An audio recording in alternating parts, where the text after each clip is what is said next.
Well, it's getting fall, and what I like to do when it starts getting a little bit cooler at night, I'll come down and I'll start working on some knives. I'm going to show you how I do it.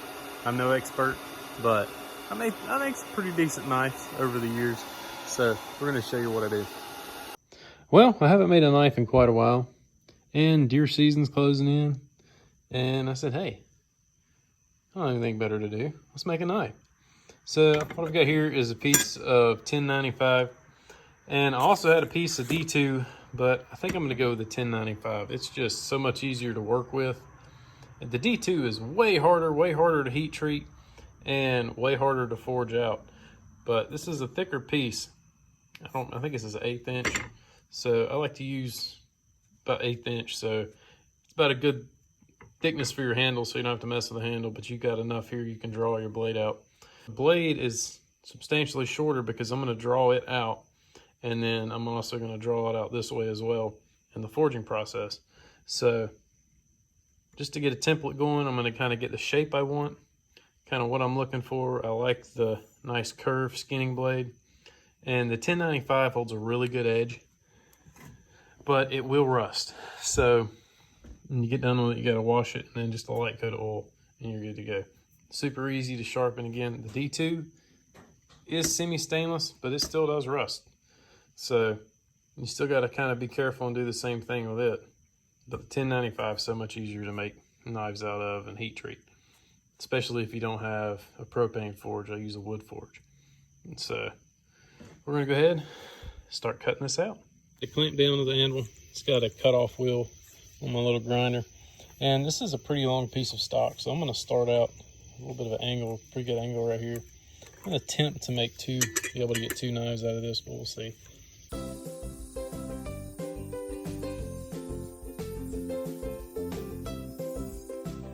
I'm going to go ahead and I'm going to keep a straight line right here. And I'll grind in my curvature at the top of the handle.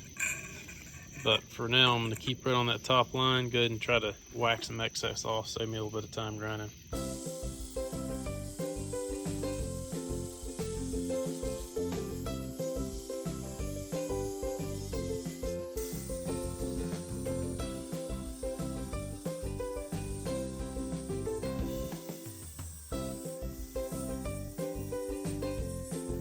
All right, well, we got pretty much the bulk of it cut off with the cutting wheel.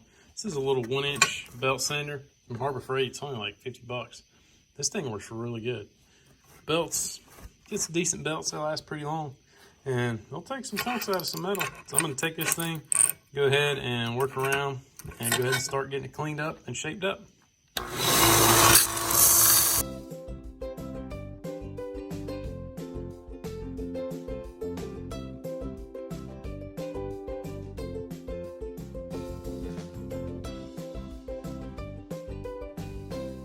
We got her all nice and cleaned up. I'm going to leave a little bit more meat right in here for the handle, and I didn't quite go all the way down. I can always make this a narrower blade, which I probably will. I'm going to try to thin this out, make it just a little bit longer with a little bit more of a curve, and just kind of go from there. You can always take more metal off, but you can't put it back on.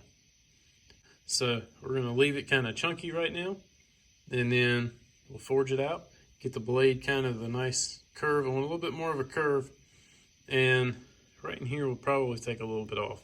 It's going to be quite a bit of handle, but I want a good grip, enough metal back here to make a good solid grip. So, all right, so I got my little forge out here, and it's not much to look at, and it's something I just kind of threw together, but it works really good. All it is an old Harbor Freight air compressor that went out. Cut the top off of it and puts a little grate in there, drilled a hole in the bottom, and put a connector on the bottom for 1.5 inch metallic flex that I had laying around, and that's just going to a blower or a hair dryer. And yeah, I know it's pink. It's the only $1 store had. I couldn't believe it was pink, but it works good. So we're gonna go ahead and get this thing going, and I just use oak wood, and it goes through quite a bit, but hey, it's free. Seems to work good. So let's get this thing going. I'm gonna turn the blower on.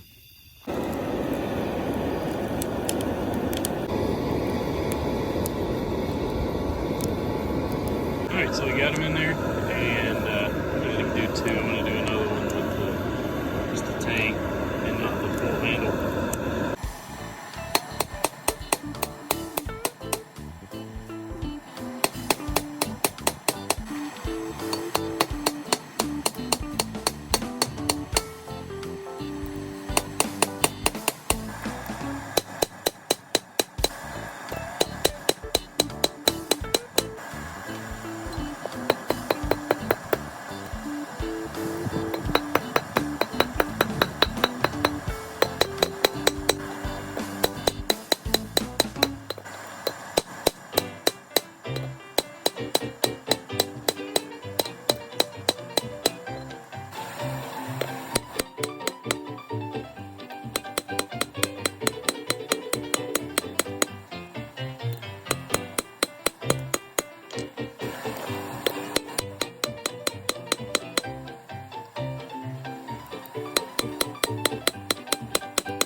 Alright, so I've got it down to the thickness that I want, and now what I'm going to do is I'm going to heat it up one more time, and I've got one spot right here.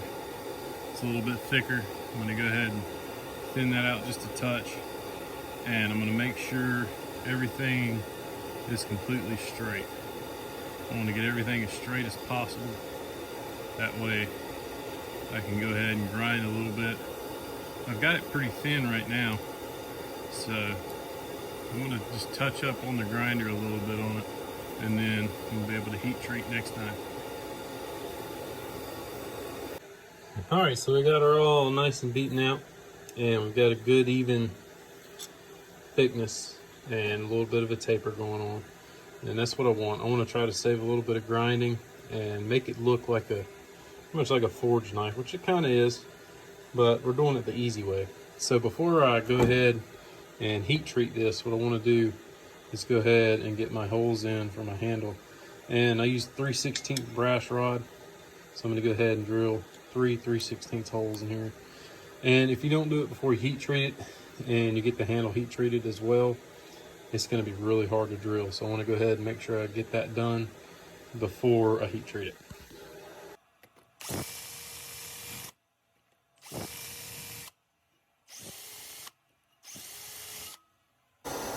Alright, well, that's the end of this video.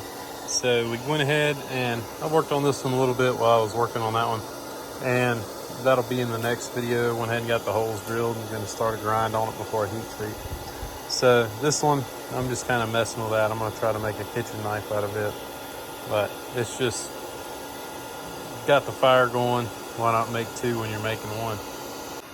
Alright, well that's it. So that's how I do it.